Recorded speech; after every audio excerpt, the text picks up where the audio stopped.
রব্বুল আলামিন বলেন, আত-তাইবুনাল আবিদুনাল হামিদুনাস সাইহুন আর-রাকিউনাস সাজিদুনাল আমিরুনা বিল মা'রুফ ওয়ান-নাহুনা আনিল মুনকার ওয়াল হাফিজুনা লিহুদুদিল্লাহ ওয়া বাশশিরিল মুমিনিন। আল্লাহ বললেন, ও নবী, আপনার উম্মতদেরকে জানিয়ে দিন, যারা 8টা গুণে গুণান্বিত হতে পারবে, আমি আল্লাহ তাদেরকে সুসংবাদ প্রাপ্ত করলাম। আমি আল্লাহ তাদেরকে জান্নাতের মেহমান বানাবো যারা 8টা গুণে গুণান্বিত হতে পারবে। 8টা গুণের সর্বপ্রথম গুণ হচ্ছে আত-তাইবুন, যারা মুমিন হবে, যারা সুসংবাদ প্রাপ্ত হবে, যারা জান্নাতের মেহমান হবে, তারা তাওবা করবে একজনের দরবারে, তিনি কে? এজন্য আল্লাহ বললেন, ইয়া আইয়ুহাল্লাযীনা আমানু তুবু ইলাল্লাহি তাওবাতান নাসুহা। ও আমার গোলামেরা, তোমরা তাওবা করো। ও বিশ্বাস স্থাপনকারী বান্দারা, তোমরা আল্লাহর দরবারে তাওবা করো। পরিশুদ্ধ তওবা, বিশুদ্ধ তওবা করো, সঠিক তওবা করো। তওবা করার মতো যদি করতে পারো, আমি আল্লাহ তোমাদের জীবনের সমস্ত অন্যায় আর অপরাধগুলো মাফ করে দেব। সুবহানাল্লাহ পড়েন।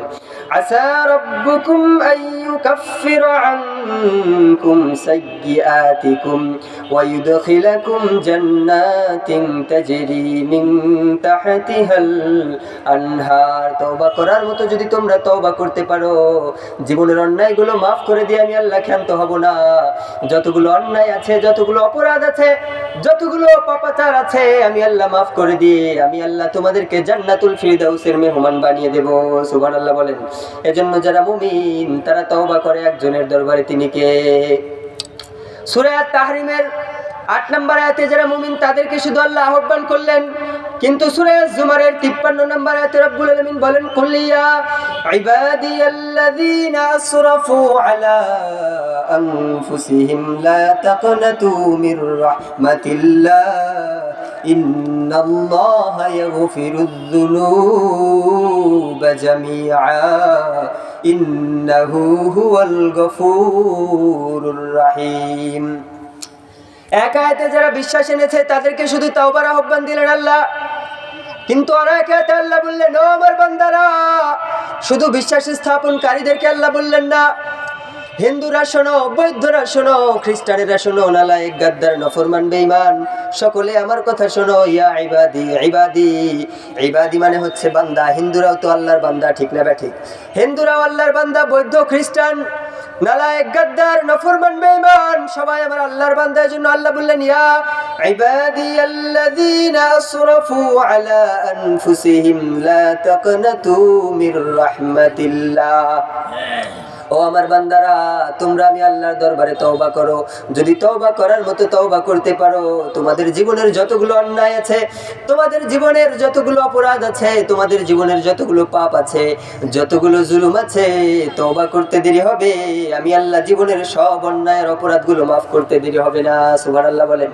বিশ্বনবীর দরবারে এই আয়াতের একটা শানে নুজুল আছে। বিশ্বনবীর দরবারে একবার ইহুদিদের একটা দল এসে বিশ্বনবীকে প্রশ্ন করলো, মুহাম্মদ, বিশ্বনবীর কাছে বিধর্মীর একটা গ্রুপ এসে বলল, মুহাম্মদ, তুমি যে আল্লাহর রাসূল এটা তো আমরা জানি।